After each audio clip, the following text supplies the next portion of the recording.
오늘 이 시간 지나친 자만은 실패의 지름길이다. 지나친 자만은 실패의 지름길이다 라는 제목으로 하나님의 말씀을 증거합니다. 사랑하는 여러분, 어제 뉴스를 보셨나요? 어제 팔레스타인 하마스 단체가 이스라엘을 공격을 했어요. 새벽에 로켓 5,000발 정도를 이스라엘 남부 지역으로 발사한 거예요. 제가 얼마 전에 성지순례를 갔다 왔기 때문에 그 이스라엘 지형이 생생하잖아요. 이스라엘 남부 지역으로 엄청난 로켓이 발사된 것 같아요. 1,000명 넘는 사상자들이 발생하고, 지금 거의 이 중동 지방은 전쟁의 지금 화염에 사로잡혀 있는 것 같아요. 그날은 안식일이었잖아요. 토요일 새벽 안식일에 유대인들은 다 경건한 마음으로 예배를 준비하고 있을 때, 그 순간 하마스 무장단체가 이스라엘을 급습한 거예요. 자, 어제 저녁에 그 소식을 듣고 계속해서 소식들을 업데이트하면서 봤어요. 한국 뉴스만 본 게 아니라 CNN, MBC 뉴스를 바로바로 보면서 상황이 어떻게 되고 있는가 제가 예의주시했던 것 같아요. 지금 이스라엘 텔아비브로 가는 모든 여행편들이 다 이제 중단되어졌고요. 제 아는 목사님은 이번 주 다음 주에 이제 성지순례를 가야 되는데, 성지순례 일정도 이제 다 연기가 된 거예요. 다 취소가 된 거예요. 그냥 비행기가 뜰 수 없습니다. 이런 지금 이스라엘 지역으로 그 위기의 상황에 다다랐다는 거죠. 우리가 이런 전쟁들을 바라보면서 글로벌 영적 리더로 상당한 영적 부담감을 가지고 기도해야 됩니다. 그것뿐만이 아니잖아요. 우크라이나에도 여전히 전쟁이 벌어지고 있고, 또 보니까 시리아와 또 그 주변에 또 무장단체들이 계속적으로 공기를 벌이고 있다는 것이죠. 이럴 때 우리가 깨어 기도합니다. 마지막 때의 징조 중에 하나가 무엇인가요? 처처에 전쟁이 벌어진다. 전쟁과 난리의 소문들이 있다 라고 말씀은 기록하고 있다. 그러니까 우리가 지금 마지막 시대를 살고 있는 거예요. 이 마지막 시대에 우리가 어떠한 자세와 어떠한 마음으로 살아갈 것인가, 오늘 예배를 통해서 우리가 다시 한번 결단할 수 있기를 바랍니다.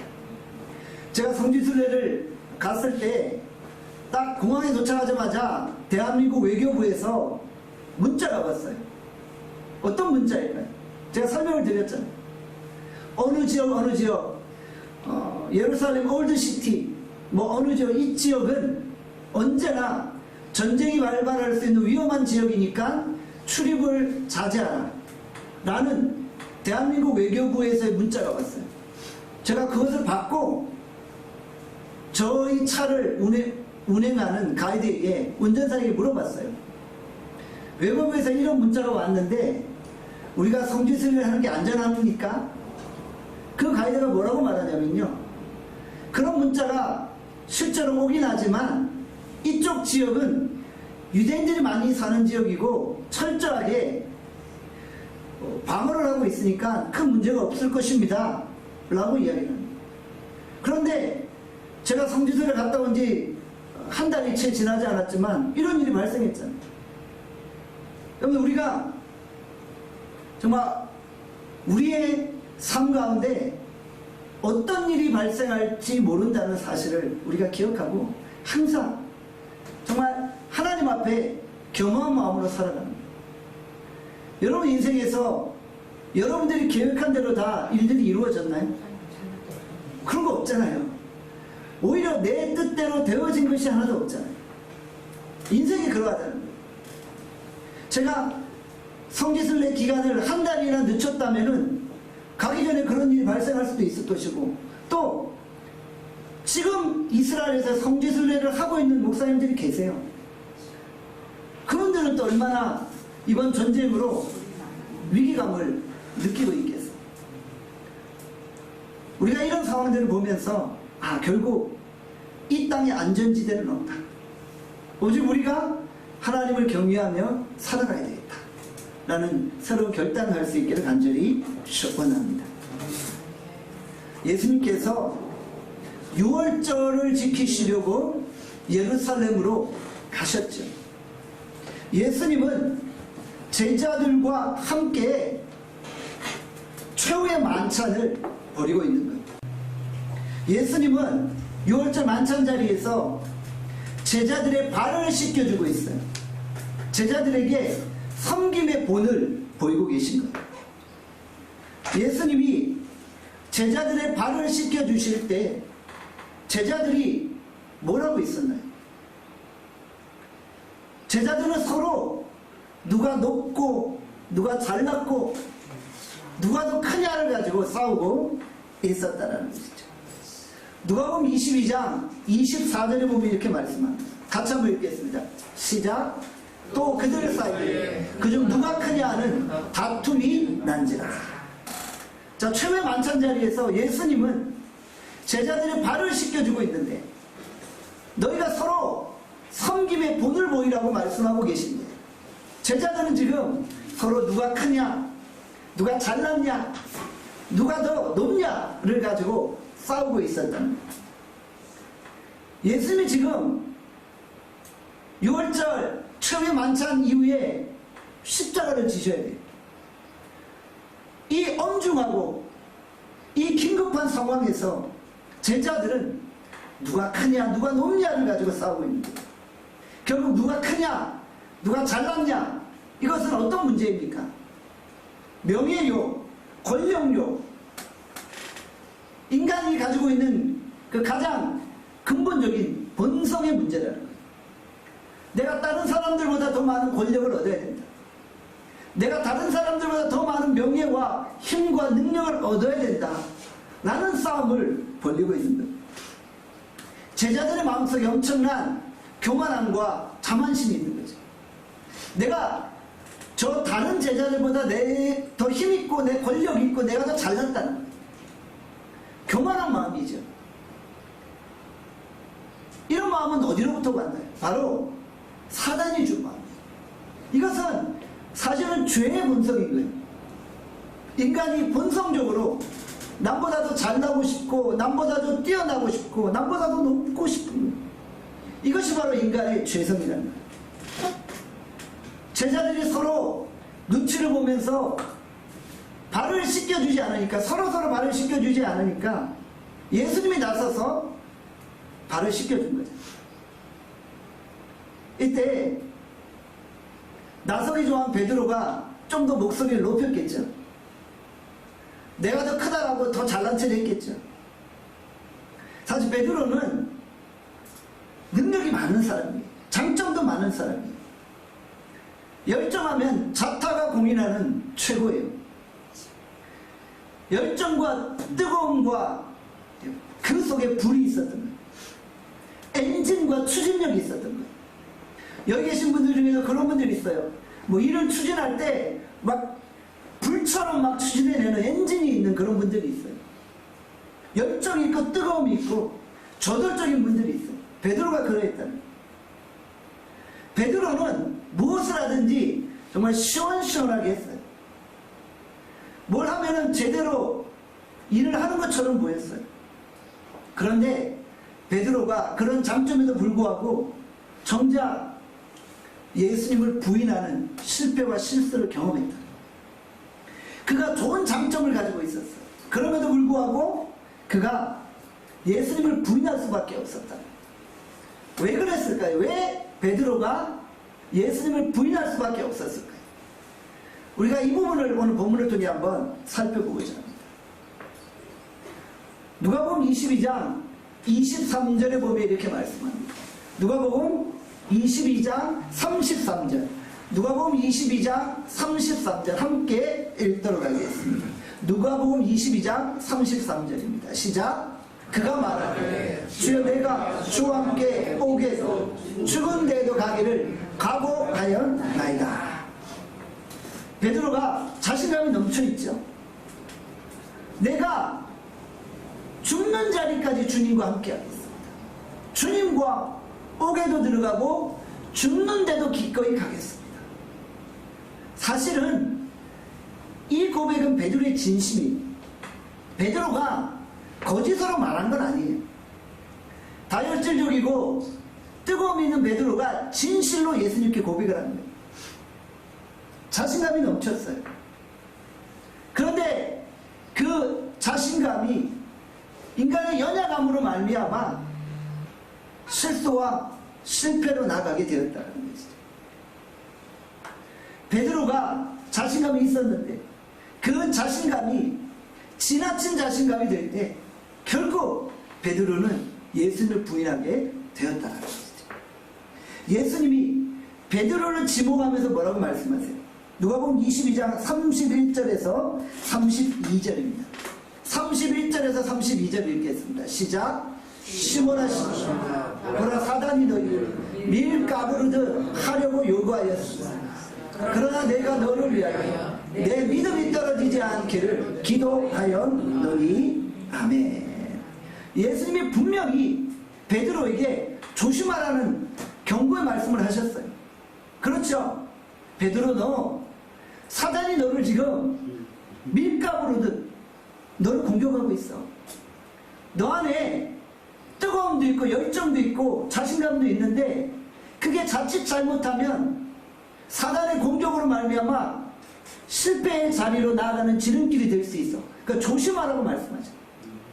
자신감도 있고 뜨거움도 있는 건 좋은데 조심하라는 거예요. 조심하지 않으면 실패한다는 거예요. 분명히 예수님이 그 자리에서 베드로에게 이야기를 했어요. 그런데 베드로는 그 말씀을 사실은 귀담아 듣지 않았다.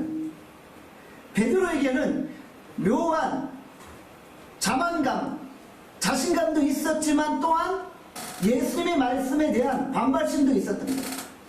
예수님 내 말씀 내 마음을 모르시나? 나 정말 예수님을 위해 죽기를 각오했는데 왜 예수님이 이렇게 말씀하셨지? 라는 자만감과 묘한 반발심이 그 안에 있었다는 것이죠. 내가 모든 사람이 다 예수님을 부인해도 나는 결코 예수님을 부인하지 않겠습니다. 라고 고백하고 있었다는 것이죠. 여러분, 오늘 우리가 항상 예수님 앞에 설 때 내 힘과 내 능력을 의지하면 안 돼. 베드로가 지금 마음이 불타오라서 내가 뭔가 하겠다는 열정은 있었는데 결국 그 열정이 누구로부터 온 거예요? 자기 자신의 자만감으로부터 온 거예요. 그 예수님으로부터 온 게 아니라는 거예요. 예수님으로부터 왔다면은 오히려 예수님이 사단이 너를 공격하고 있으니까 조심해 라고 경고했을 때 바짝 긴장해야 되죠. 아, 그래? 내가 지금 사단의 공격을 받고 있어? 그러면 자신감이나 자만감이 아니라 엎드려 기도해야지. 믿음으로 기도해야지. 라는 반응을 보였어야 되는 거예요.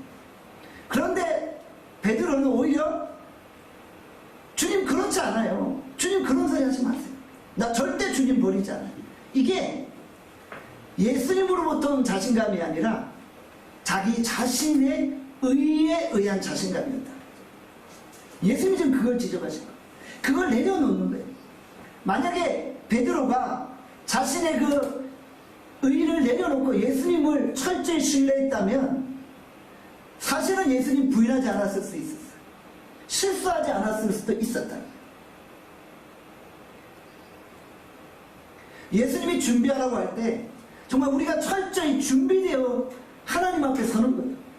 그래야지 우리가 승리하고 그래야지 우리가 성공할 수 있는 거예요. 예수님이 우리에게 요구하시는 게 뭐예요?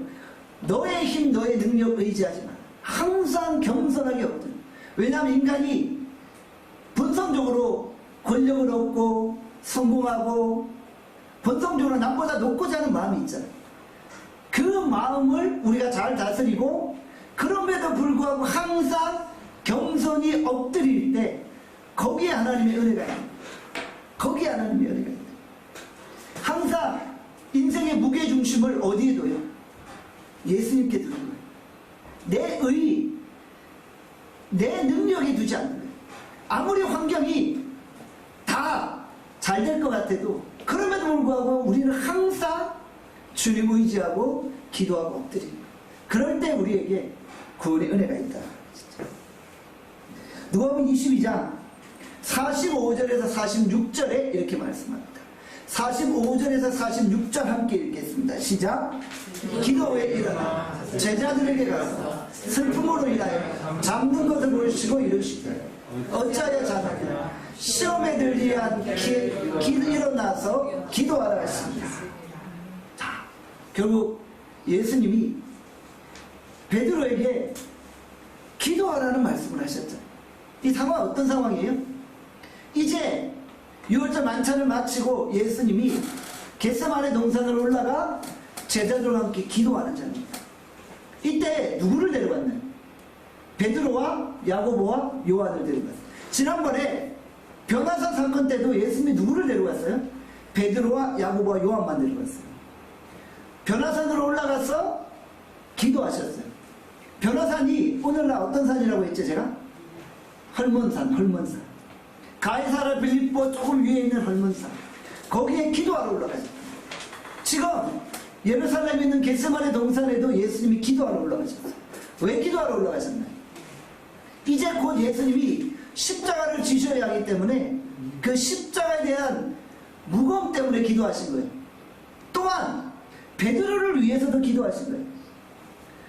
이제 얼마 있지 않으면 베드로가 예수님 부인할 텐데 기도하지 않으면 부인하지만 기도하면 실패하지 않을 텐데 기도하지 않으면 실패하지만 기도하면 성공할 텐데 그런 마음으로 베드로를 데리고 기도의 동산으로 올라갔던 거예요. 그런데 베드로는 뭐하고 있었어요? 기도하지 아니하고 자며 졸며 있었다는 것이죠. 예수님이 베드로에게 뭐라고 말씀하십니까? 기도하고자 하지만 육신이 연약했다는 거예요. 인간의 연약함이에요. 인간의 연약함. 왜 기도하지 않았을까요? 왜 기도하지 않았을까요?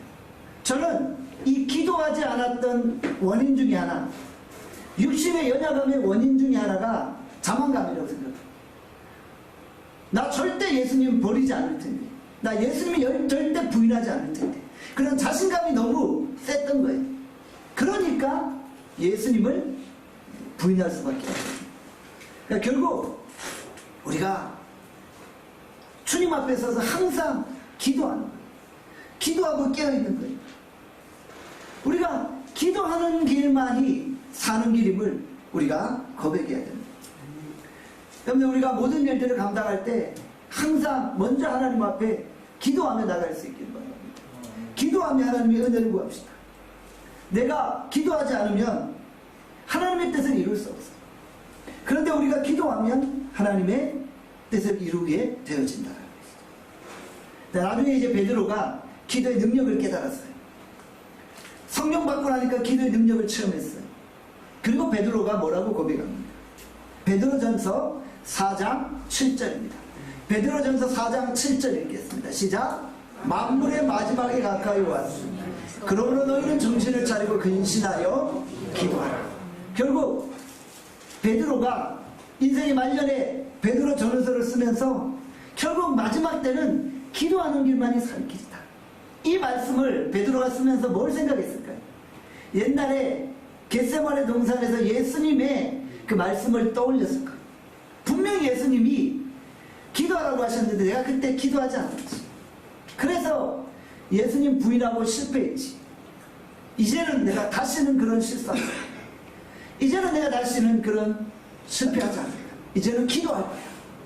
그러면서 정신을 차리고 근신하여 기도하라고 말씀하셨습니다.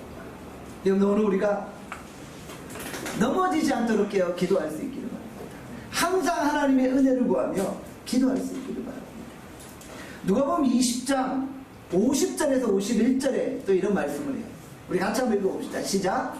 그 중에 한 사람이 대제사장의 종을 쳐 그 오른쪽 귀를 떨어뜨린지라. 예수께서 일러 이르시되 이것까지 참으로 하시고 그 귀를 만져 낫게 하시더라.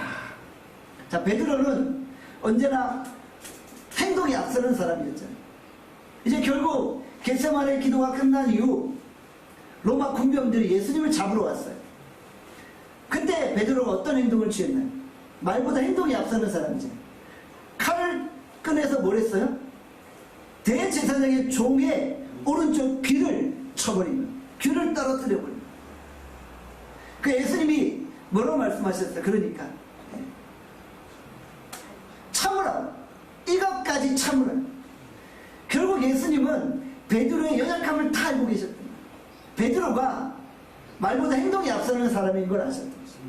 이 순간에도 참아야 된다. 참아야 된다. 그리고 그 귀가 떨어진 종, 그 종의 귀를 어루만지셔서 귀를 다시 원상복귀시켰다. 여러분들, 우리가 참을 수 있기를 바랍니다. 베드로 같은 사람의 특징이 뭐예요? 참아야 할 때 참지 못하는 거예요. 베드로 같지 않은 사람도 마찬가지예요. 저와 여러분들 인생을 살다 보면 참지 못해서 실수했던 경험이 있잖아요. 저도 제 인생을 쭉 이렇게 돌아보니까 그때 내가 좀 참을걸. 내가 왜 그때 참지 않아서 저런 실수를 했지? 좀 말수를 좀 줄일 것, 말수를 좀 줄일 것, 이런 생각을 했어요. 여러분, 오늘 우리가 좀 참고 인내하고 또 하나님의 뜻을 구하며 기도하고 엎드리는 거예요. 내 생각대로 내가 계획한 대로 일이 이루어지지 않을지라도 인내하고 참는 거예요. 참고 인내하며 기도하면서 하나님의 뜻을 구해요. 본문에 보니까 주님이 그 떨어진 귀를 만지셔서 치료하셨잖아요. 우리 예수님은 어떤 분이세요? 치료의 하나님이세요. 치료하시는 분이에요. 제가 지난 추석 연휴 동안 갈멜선 기도원에 가서 정말 5시간 간절히 하나님 앞에 부르짖으며 기도했잖아요. 성도들 한 분 한 분 이름 불러가며 반복적으로 계속 기도했잖아요. 근데 주님이 저에게 뭐라고 말씀하시냐면, 내가 너의 기도를 이룰 수 없을 줄 아느냐, 이러시는 거예요. 무슨 말이에요? 주님도 하실 수 있어요. 제가 간절히 기도했는데 하나님 왜 성도들이 이렇게 간절히 기도하는데 하나님 왜 들어주지 않으세요? 라고 이렇게 간절히 부르짖으니까 내가 그 일들을 이룰 수 없을 줄 아느냐. 그게 무슨 말이에요? 할 수 있다는 거예요, 주님이. 내가 얼마든지 할 수 있다는 거예요. 내가 그거 못할 줄 아느냐, 그러시는 거예요. 근데 왜 안 해주십니까, 주님? 내가 아직 행하지 않은 것 뿐이라는 거예요. 저는 사실 그 말에도 은혜를 받았어요. 주님이 아직 허락지 않은 것 뿐이구나. 주님이 모르는 것도 아니고 내 인생을 모르는 것도 아니고 우리 성도들의 삶을 모르는 것도 아니고 다 일거수일투족 저 골방에서 정말 조마조하는 마음까지 알고 계신데 아직 주님이 이루지 않은 것 뿐이시구나. 그럼 우리가 어떻게 해야 돼요? 마음만 앞서지 말고 좀 참고 인내해야 되는 거예요. 참고 인내하고 실망할 필요도 없고 낙심할 필요도 없고 또 주님의 그 도우심을 다시 한번 의지하고 걸어가는 거예요. 여러분들, 그럴 때 주께서 우리를 세워주시는 적이 있습니다. 주께서 이 종의 귀를 만지시고 회복시키실 능력이 있으신 분이에요. 오늘 우리가 그 주를 의지하고 걸어갑시다. 우리가 화가 날 때는 그냥 당장 칼이라도 빼서 그냥 행동하고 싶어요. 근데 그 행동을 하면 어떻게 돼요? 수습하는데 더 많은 시간과 에너지를 낭비하는 거예요. 수습하는데 세월을 허비해야 되는 거예요. 베드로가 왜 칼을 들었을까요? 한번 생각해 보세요. 베드로가 왜 칼을 들었을까요? 바로 자기 자신의 안전에 대한 두려움 때문이었던 것이 사실이에요. 자기 자신이 이 로마 병사들에게 잡힐 수도 있다는 두려움 때문이었어요. 예수님이 잡혀갈 때 나도 잡혀갈 수 있구나라는 두려움이 베드로를 행동하게 만들었던 거예요. 두려움이라는 게 다른 한편으로 이기심이에요. 예수님은 잡혀가도 나는 좀 잡혀가지 않으면 좋겠다라는 자기 이기심이 앞섰던 거예요, 사실. 여러분들 우리 사회생활 하면서 막 거칠게 말하는 분들이 있잖아요. 말이 걸걸한 분들이 있잖아요. 오히려 그런 분들이 두렵기 때문에 그런 말을 하는 거예요. 두려움의 한 표현인 거예요. 내가 그렇게 막 강하게 말하지 않으면 상대편이 나를 무시한다고 생각하기 때문에 상대방에게 무시당하지 않으려고 그렇게 해서 말하는 거예요. 그게 상대방에 대해서 무시당하지 않고자 하는 그 두려움이 앞서기 때문에 그렇게 말하는 거예요. 베드로도 마찬가지예요. 두렵기 때문에 그렇게 해요. 그런데 지금 베드로가 그렇게 칼로 종의 귀를 쳐야 할 때가 아닌 거잖아요. 예수님은 이제 십자가를 지셔야 될 그 상황이었던 거예요. 그래서 골고다 언덕길을 올라가셔야 돼요. 디아 돌로로사 그 언덕길을 올라가서 십자가를 지셔야 되는 거예요. 그래야지 온 인류를 구원하실 수 있는 거예요. 그러니까 여기서 베드로가 막아서는 것 자체가 그게 사단의 역사일 수 있는 거예요. 그래서 변호사 사건 때도 예수님이 그런 말 했잖아요. 베드로가 변호사 사건에서 예수님께 뭐라고 말씀했어요?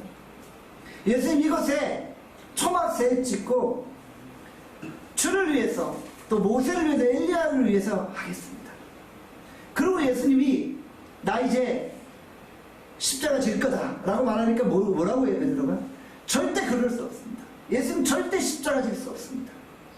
그때 예수님이 베드로 안에 있는 사탄에게 명령했잖아요. 사탄아 내 뒤로 물러가라. 너는 나를 넘어지게 하는 자라. 비슷한 상황이에요. 비슷한 상황. 지금도 사탄은 끊임없이 베드로를 공격하는 거예요. 여러분 지금도 사탄이 우리를 공격하고 있어요. 여러분의 마음과 내면을 공격하고 있어요. 여러분 오늘 우리가 일상의 삶에서 이 사탄의 공격 앞에 직면해 있음을 잊지 맙시다. 우리가 그 사탄의 공격을 어떻게 대항할 수 있냐? 오직 기도하는 거예요. 기도하면 실수하지 않아요. 근데 기도 없이 행하면 자꾸 말이 앞서고 행동이 앞서고 실수하고 또 실수하게 되어진다. 물론 우리 예수님은 모든 것을 합력하여 선으로 바꾸시는 겁니다. 그래서 우리가 비록 실수했을지라도 우리 하나님은 그 실수를 전화위복으로 바꾸시는 겁니다. 지금 우리의 상황이 여러 가지로 내 계획대로 되어지지 않을지라도 저는 믿습니다. 그것이 우리의 인생의 전화위복이 될 것입니다. 왜냐하면 주님이 그렇게 말씀하셨기 때문에, 주님이 그렇게 하시겠다고 약속하셨기 때문에, 내가 반드시 너를 통해 일하시겠다고 말씀하셨습니다. 저는 이번 추석 연휴 때 갈멜산 기도원에 가서 그런 하나님의 음성을 들었어요. 내가 나눔교회를 통해서 반드시 일하실 거다, 일할 거다 라는 그 확신의 음성을 들었어요. 그러니까 우리가 항상 깨어 기도하고 있냐는 거. 오늘 우리가 근시안 중의 사고를 가지고 바라보지 말고 하나님이 행하시는 전체적인 그림을 바라보고 우리 변함없이 기도의 자리로 나아갈 수 있기를 바랍니다. 결국 베드로가 오순절날 성령 받았잖아요. 그리고 나서 이제야 비로소 깨달았잖아요. 성령 받고 나니까 기도의 능력을 받게 됐잖아요. 그러니까 이제는 성령의 능력으로 행하기 시작했죠. 여러분들 오늘 우리가 기도하며 성령 받기를 소원합니다. 그래서 정말 성령의 능력으로 내 삶에 살아온 성공의 역사가 일어날 수 있기를 원합니다. 기도하지 않고 성령 받기 전에 베드로는 대제사장의 집에 있는 여종의 말에도 두려움을 가졌어요. 대제사장의 집에 있는 여종이 너도 예수의 일당이 아니냐고 말했을 때 두려워서 부인했죠. 그리고 예수님을 멀찌감치 따라갔잖아요. 예수님을 멀찌감치 쳐다보며 따라갔잖아요. 여러분들 우리가 신앙생활하면서 예수님과 멀어져 있지 않기를 원합니다. 오늘 예배 시간은 어떤 시간입니까? 예수님께 가까이 나가는 시간이에요. 우리가 예수님께 근접해 있는 거예요. 예수님과 가까이 있는 거예요. 그리고 예수님 옆에 딱 붙어서 예수님의 음성 듣고 기도의 능력으로 예수님의 뜻을 이루어내는 것입니다. 오늘 우리가 혹시 예수님과 멀어져 있습니까? 예수님과 가까이 나아갑시다. 우리가 기도합시다. 또 우리가 하나님의 그 능력을 사모하여 엎드립시다. 원래 우리가 하나님의 뜻을 따라 생활합니다. 하나님의 말씀에 붙들림 바 되어지고 기도하는 믿음의 종들이 되어질 수 있게 간절히 소원합니다. 기도하겠습니다. 오늘 이 시간 우리 주께서 우리에게 주신 말씀 생각하며 기도합니다. 하나님, 오늘 우리가 정말 시험에 들지 않도록 깨어 기도합니다. 베드로가 여러 가지로 실패했지만 그러나 예수님은 그를 통해 일하셨습니다. 우리가 정말 나의 능력과 나의 힘이 아니라 나의 그 자만한 마음이 아니라 오직 예수 그리스도의 능력만을 의지하여 이제 믿음으로 걸어갑니다. 주님 우리에게 힘과 능력을 허가하시고 기도의 능력을 회복하시고 오늘 우리가 성령 충만함으로 아버지의 뜻을 이루게 하여 주시옵소서. 오늘 이렇게 우리 다 함께 주여 한번 외치고 통성으로 기도하겠습니다. 주여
오늘 이 아침에도 주의 손만을 꼭 붙들고 걸어갑니다.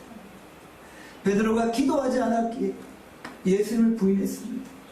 오늘 우리가 기도함으로 시험에 들지 않기를 원합니다. 항상 깨어있게 하시고 근신하게 하여 주시옵소서. 하나님의 능력만을 의지하여 믿음으로 걸어갈 수 있도록 인도하여 주시옵소서. 우리 모든 성도들 삶의 현장 속에서 항상 먼저 내 힘이 아니라 하나님을 의지하고 기도하며 걸어갈 수 있게 하여 주시오. 앞날과 진로를 주께 맡겨드리오니 주께서 간결하게 붙드시고 역사하여 주시오. 기도 외 다른 것으로는 이런 종류가 나갈 수 없습니다. 우리가 오직 깨어 기도함으로 주 앞에 걸어가게 하여 주시옵소서. 감사드립니다. 예수 그리스도의 이름으로 기도합니다. 아멘.